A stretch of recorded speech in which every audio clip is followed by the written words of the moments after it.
우리는 칭찬을 받으면 기분이 좋죠. 그러나 책망을 받으면 마음이 안 좋죠. 그래서 우리는 칭찬받기를 원하고 책망받는 것을 싫어합니다. 그걸 달리 이야기하면 칭찬하기는 쉬워도 책망과 권면은 어렵습니다. 칭찬을 해주는 것은 쉽죠. 그러나 누군가를 책망하는 것은 참 어렵습니다. 왜요? 책망받으면 기분이 나빠지기 때문에 그렇죠. 저 사람 참 좋아. 그런 사람 있잖아요. 저 사람 참 좋아. 근데 그 사람이 왜 좋은지 가만히 보면 싫은 소리를 안 하는 거죠.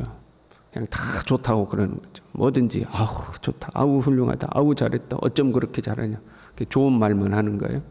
그러면 아우 저 사람 참 좋아, 그런 소리 듣죠. 그러나 사실 책망해야 할 때는 책망을 해야 합니다. 그렇잖아요. 우리의 자녀가 잘못해요? 그럼 책망해야 되죠. 옳지 않은 것은 옳지 않다고 말을 해야 되죠. 그런데 그게 참 쉬운 일이 아니죠. 내가 옳지 않은 걸 옳지 않다고 이야기하고 잘못된 걸 잘못된다고 이야기했을 때 상대방이 그 말을 받아들이면 다행인데, 그렇잖아요. 그러나 대부분의 사람들은 그런 어떤 책망을 하고 나면 관계가 서먹서먹해지죠. 마음이 안 좋기 때문에. 설교자로서요, 설교도 그래요. 여러분 복 받으십시오. 하나님이 함께 하실 겁니다. 하나님이 도와주실 것입니다. 그런 설교는 쉽죠. 왜? 그렇게 설교하면 성도들이 잘 받아들이고 아멘도 잘해요. 그런데 성도들의 잘못을 책망하는 것은 쉽지가 않죠. 하나님 앞에 똑바로 하라고, 그렇게 신앙생활하면 안 된다고, 하나님의 말씀에서 어긋났다고 책망하는 것은 쉽지가 않아요. 왜요? 성도들이 그 책망을 듣고 받아들이면 좋은데 대부분은 시험에 듭니다. 아주 단순한 예를 들어서요, 저 정도 신앙생활 했으면 11조를 해야 되는데 11조를 안 해요. 또는 11조도 하던 사람이 11조를 안 해요. 그럼 그 사람에게 누가 말할 거예요? 하나님 앞에 그렇게 하면 안 됩니다라고 누가 말해요? 아무도 말을 못 해요. 그렇잖아요. 오히려 성도들도 목사님한테 목사님 그런 말을 하지 마세요. 그런 설교는 하지 마세요. 그렇죠. 왜요? 그런 어떤 권면과 설교를 듣고 변하면 좋은데 변하기보다는 오히려 시험 드는 거죠. 그 사람만 시험 드는 게 아니라 그 주변 사람도 다 시험 드는 거죠. 교회 갔더니 돈 이야기하더라 이제 이러면서 시험 드는 거죠. 역효과가 나는 거죠. 예수님 똑바로 믿으세요 그러면요, 어떤 사람들이 아멘해요. 근데 누가 아멘하냐면 똑바로 믿고 있는 사람들만 아멘해요. 예수님을 똑바로 믿으세요, 하나님 앞에 이렇게 하세요 하면 아멘 하는 사람들이 있죠. 그 사람들은 하나님 앞에 잘하고 있는 사람들이 아멘해요. 실제로 아멘을 하고 삶을 바꿔야 되는 사람들은 그러니까 아멘을 안 하는 거죠. 어떨 때는요, 좀 입장을 바꿔봤으면 좋을 때가 있어요. 여러분이 설교자가 돼봤으면. 왜냐하면 설교자의 자리에 있으면 안 보이던 것이 보여요. 하나님의 말씀에 비추어 보니까 안 보이는 것이 보이거든요. 그래서 여러분이 설교자가 되면 조금은 여러분도 잘할 수 있을지 몰라요. 어떤 상황이에요? 당신이 이것을 고쳐야 됩니다라고 말해야 되는 상황이 있잖아요. 당신이 이걸 고쳐야 됩니다 말해야 되는데 차마 그런 말을 못하죠. 오히려 힘을 내십시오, 하나님이 도우실 겁니다, 이제 그렇게 말하는 거죠. 왜? 이걸 고치십시오 하면 상대방이 안 받아들일 게 뻔해. 오히려 이걸 고치십시오 그러면 이 사람이 고치기보다 오히려 시험 들어가지고 더 좀 밑바닥으로 갈 게 뻔해. 그러면 이걸 고치십시오 말을 못하는 거죠. 힘내십시오, 하나님 도와주실 겁니다, 하나님이 함께 하실 겁니다. 그런 이제 그렇게 이야기하는 거죠. 그러나 속마음에서는 다른 음성이 들리는 거예요. 당신 그렇게 하면 안 됩니다 하는 다른 음성이 들리는 거죠. 그러나 차마 말을 못하는 거죠. 왜? 말하면 부작용이 있으니까. 본문은요, 파수꾼을 세웠어요. 그 파수꾼이 칼이 임하는 것을 보았어요. 그러면 이제 파수꾼이 나팔을 불어야 되죠. 나팔을 불었어요. 그 나팔 소리를 들었어요. 나팔 소리를 듣고도 대비를 하지 않았어요. 결국 칼에 의해서 제거를 당했어요. 누구를 원망할 거예요? 나팔 소리를 듣고 자기가 대비하지 않았는데. 그래서 그 피가 자기 머리로 돌아갈 것이니라. 자기 책임이라는 거예요. 미리 경고를 했음에도 불구하고 안 들었으니까 네 책임이라는 거죠. 그런데 파수꾼이 나팔을 불지 않았어요. 칼이 임하는 걸 보고도 나팔을 불지 않았어요. 여러분, 칼이 왜 임해요? 그 사람의 죄가 있기 때문에 칼이 임하는 거예요. 그 사람은 자기 죄로 말미암아 죽었어요. 그러나 그 죄의 값은 파수꾼의 손에서 찾으려는 거예요. 파수꾼에게 책임을 묻겠다는 거예요. 비록 죄인이 죄를 지어서 자기 죄로 말미암아 죽었을지라도 나팔을 불지 않는 파수꾼에게 그 책임을 묻겠다는 거죠. 어떤 사람이 잘못된 신앙생활을 했어요? 그러면 권면해야 되는 거죠. 그럼에도 불구하고, 권면을 했음에도 불구하고 권면을 듣지 않고 제 마음대로 살다가, 제 멋대로 살다가 심판을 받았어요. 그러면 그 빚값이 자기 머리로 돌아간다. 자기 책임이라는 거예요. 그러나 우리가 그것을 보고도 권면을 하지 않았어요. 그 사람이 하나님 앞에 돌이키지 않고 그냥 자기 멋대로 살다가 심판을 받았어요. 그러면 그 책임을 우리에게도 묻겠다는 거죠. 에스겔에게 말씀하셔요. 내가 너를 이스라엘 족속의 파수꾼으로 삼음이 이와 같으니라. 네가 바로 그 역할을 해야 된다는 거예요. 네가 곧 이스라엘의 파수꾼이니 너는 그 역할을 하라는 거죠. 사실 본문의 말씀은 설교자에게 상당히 부담으로 다가오죠.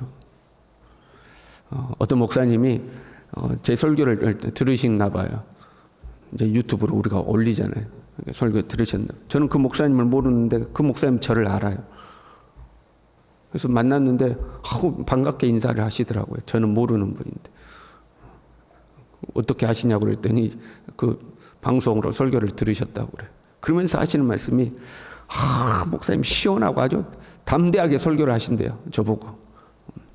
당신들은 그렇게 못하는데, 당신들은 그런 말 못하는데 저는 성도들의 그런 말을 한다는 거예요. 저는 그렇게 생각 안 하는데 그분은 그렇게 들렸나 봐요. 설교자 중에 해야 할 말을 다 할 수 있는 설교자가 어디 있겠어요? 상황을 고려를 하는 거죠. 하나님 말씀을 전해야 하지만 이 말씀을 들었을 때 성도들이 어떻게 반응할 것인가를 고려를 할 수밖에 없거든요. 이 말하면 이 사람이 시험 될 것이고 저 말하면 저 사람이 시험 될 거고. 그래서 어떤 목사님들은 성도들하고 전혀 교류를 안 해요. 가령 어떤 성도가 자녀의 문제가 있어서 상담을 했어요. 그런데 말씀을 전하고 하나님의 성령의 인도에 따라서 말씀을 묵상하다가 말씀을 전했는데 그 성도하고 비슷한 상황에 말씀이 나간 거예요. 그럼 그 성도는 어떻게 해요? 오해를 하는 거죠. 목사님한테 상담했더니 금세 설교로 하신다고. 그렇게 오해를 하는 거죠. 그런 일들이 있으니까 아예 성도들 안 만나는 거예요. 오해를 사지 않으려고. 그만큼 어려운 자리라는 거죠. 어떤 성도님은요, 이렇게 부탁하는 분도 있어요. 목사님, 더 세게 말씀하셔야 돼요. 더 세게 막 성도들 책망하라는 거예요. 그럼 제 속으로 그래요. 당신이 하지 그러시냐고. 자기는 말을 못해, 딴 사람한테. 여러분도 그러잖아요. 성도 간에 서로 하고 싶은 말이 있는데 못 하잖아요. 그 말을 누구한테 해주라고 그래요? 목사님이 그냥 더 세게 말씀하시라고 그래요. 그럼 제 속으로 그래요. 당신이 좀 해보지. 당신이 하지. 당신은 못하면서 나보다 하라고 하는 거죠. 그러니까 남을 책망하는 것이 그만큼 어려운 사역인 거죠. 복 받으십시오. 잘 될 겁니다. 하나님이 도와주실 겁니다. 다 하나님이 다 은혜를 베푸십니다. 뭐 이런 건 하죠. 그냥 잘못됐습니다. 바로 하십시오. 옳지 않습니다. 똑바로 하십시오. 이건 목사도 그렇고 여러분도 그렇고 다 힘든 거죠. 여러분 자녀들 책망 잘해요? 못해요? 자녀를 책망하더라도 눈치 보잖아요. 상황을 고려하고 이 말을 할까 말까. 그게 쉬운 일이 아닌 거죠. 예수님을 믿는 모든 사람들은요, 복음 전파의 의무를 지닙니다. 우리가 세밀하게 교육하고 세밀하게 양육하는 것은 못할 수도 있어요. 그러나 예수님을 믿지 않는 사람에게 복음을 증거하는 것은 우리 모든 믿는 사람들이 가지는 의무고 사명이죠. 때를 얻든지 못 얻든지 복음을 증거하기에 우리는 힘써야 되죠. 그런데 그렇게 우리가 예수님을 증거하더라도 이 말은 못해요. 당신 그렇게 예수 안 믿으면 지옥 갑니다. 그 말은 못하잖아요. 그렇잖아요. 예수 믿으면 복 받습니다. 예수 믿으면 좋습니다. 예수 믿으면 구원 받습니다. 이런 말은 하지만 예수님 안 믿으면 지옥 갑니다. 이런 말은 못 하는 거예요. 그 말 들은 사람이 기분 나쁘거든요. 물론 우리에게는 전략이 필요해요. 전략상 우리가 다른 사람에게 접근할 때에 해야 할 말이 있고 하지 말아야 할 말이 있죠. 괜히 잘못 이야기하면 부작용에 의해서 오히려 예수님 더 안 믿는다고 할 수도 있으니까 지혜롭게 접근할 필요가 있죠. 그런데 우리가 그 전략상 지혜롭게 이런 거 고려하다가 말을 못했어요. 그런데 결국 그 사람이 예수 안 믿고 죽었어요. 그럼 어떡할 거냐 이 말이죠. 제일 안타까운 것은 우리의 가족, 우리의 자녀들이 예수님을 안 믿어요. 교회 나오다가 안 나온 자녀들도 있어요. 그런데 부모가 이제 아이들이 장성하면 그 아이들을 앉혀놓고 너 예수님 믿어야 된다. 너 그렇게 살면 안 된다. 이 말을 못하는 거예요. 이제 애들이 머리가 큰 말을 안 들어. 그리고 괜히 이렇게 명절 돼가지고 애들 오랜만에 왔는데 앉혀놓고 예수 믿어라. 너 그렇게 살면 안 된다. 그러면 괜히 또 분위기 서먹서먹해지고 애들 짜증내고 그러니까 우리가 차마 말을 못할 때가 있죠. 우리는 우리의 자녀들, 가족들이 하나님 앞에 언젠가는 돌아오기를 소망하고 기도하죠. 그런데 그 언젠가가 오지 않고 돌아오지 않고 만약에 아이들이 생애가 끝나버렸다. 그럼 어떡할 거냐 이 말이죠. 그럼 어떡할 거냐. 예수님은 제자들을 파송하시면서요, 뱀처럼 지혜롭고 비둘기처럼 순결하라고 하셨어요. 우리에게는 지혜가 필요해요. 하나님의 말씀을 전하더라도 지혜가 필요하고 권면을 하더라도 지혜가 필요해요. 그러나 지혜라는 명목으로 파수꾼의 사명을 감춰서는 안 되는 거죠. 지혜가 필요하다고 자꾸 우리가 머뭇거리고 뒤로 빼다가 정작 권면의 말을 해야 될 때를 놓쳐버리고 또는 권면하는 사역이 부담스러워서 그것을 피해버리고 그래서는 안 되는 거죠. 예수님만이 유일한 길이요 진리요 생명이죠. 예수님을 통하지 않고는 아버지께로 갈 자가 없습니다. 천하 만민 중에 예수님 외에 구원받을 만한 다른 이름을 우리에게 주신 일이 없습니다. 우리는 때를 얻든지 못 얻든지 이 예수 그리스도를 증거해야 합니다. 때로 상대방이 듣기 싫어할 때도 있죠. 그럼에도 불구하고 나팔을 불어야 할 때는 우리가 나팔을 불어야 하는 거죠. 우리 스스로 이 복음에 대한 확신을 분명하게 하고 복음의 파수꾼으로서 만민에게는 못 전할지라도 가장 가까운 가족에게서부터 우리 이 복음의 파수꾼을 감당하는 우리 모두 될 수 있기를 바랍니다. 기도하겠습니다. 하나님 아버지, 우리를 각자의 가정에 또 이 교회에 또 우리 이웃들에게 파수꾼으로 세우셨습니다. 그럼에도 불구하고 주님, 우리가 이 역할을 감당함에 있어서 참으로 부족하고 때로는 힘이 들고 부담스러울 때가 있음을 주님 앞에 고백합니다. 주님, 우리에게 믿음의 믿음을 더하여 주시고 성령의 감동과 성령의 인도를 분명하게 허락하여 주셔서 하나님 전해야 될 때 전하게 하시고 때로 나팔을 불어야 할 때 나팔을 불게 하셔서 하나님 우리를 통하여서 전하고자 하시는 하나님의 말씀이 잘 증거될 수 있도록 하나님 우리 모두를 도와주시옵소서. 예수님의 이름으로 기도 올리옵나이다. 아멘.